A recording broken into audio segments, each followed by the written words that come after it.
What's up, guys? Welcome back to the Everyday Money Guy. Going to be giving you an update October 10th, 2020 on the current status of the coronavirus relief effort that the Trump administration and Congress has been working on since, I don't know, a third of the way through the year. It's been kind of a crazy week with us thinking that the negotiations were getting closer to being done.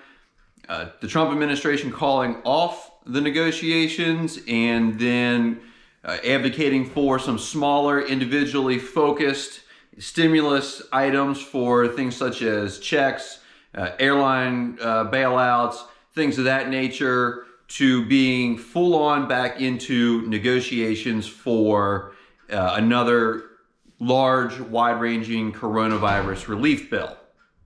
So with those developments, let's just go back and recap where we started to where we are.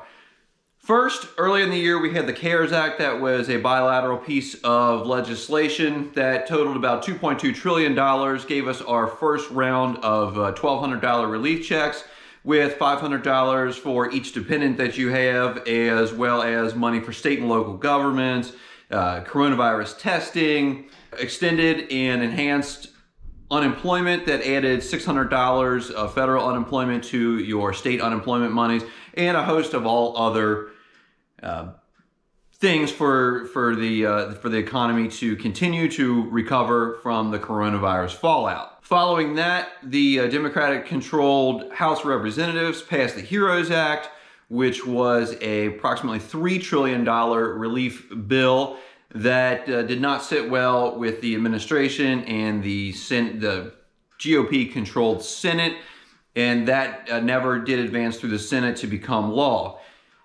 After that, the Republicans passed the HEALS Act, which was a approximately $1.8 trillion relief package, and that didn't go anywhere with the Democrats in the House and also had never been ratified into law.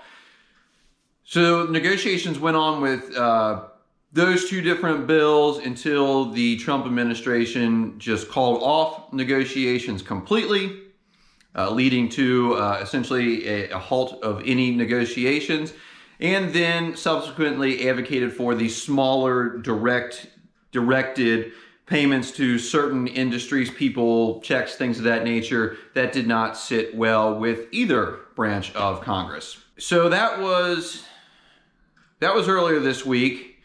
Now we are back onto a full, broad-based stimulus plan that both sides are trying to work out. The Democrats have brought the total cost of their plan down to $2.2 trillion, and the Republicans have signaled that they would be interested in something up to about $2 trillion.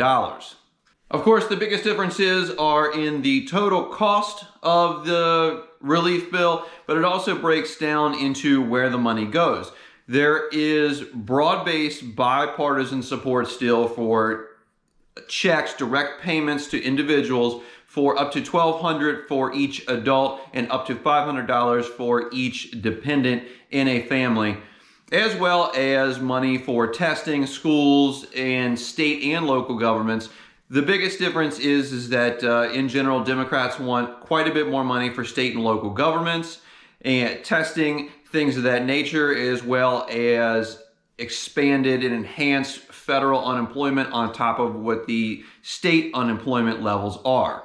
Republicans are looking for liability protection for companies and government, as well as they want a lower federal extended and enhanced unemployment of $200 versus $600 that Democrats want, as well as they're in favor of giving stimulus checks directly to the public. So I think the biggest takeaway from the negotiations and all the bills is that they're getting closer and closer together to a bill that might please both parties with compromises on either side. The one thing that I can say is that typically when you see something talked about this much by the government, by politicians, that something will happen with it.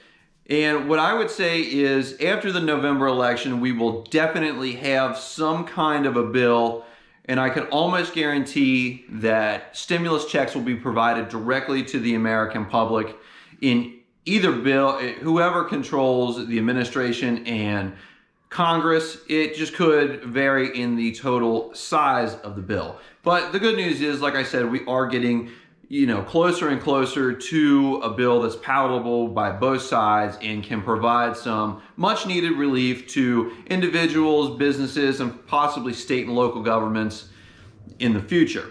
That is all I have for now on this subject. If some major things happen, I'll be sure to update. Be sure to subscribe to this channel to grow your wealth, increase your success, and put you on the path to financial freedom. As well as don't forget to hit that like button to help this channel and this video. I would appreciate it if you do that. Thanks for tuning in and watching today. I'll see you next time.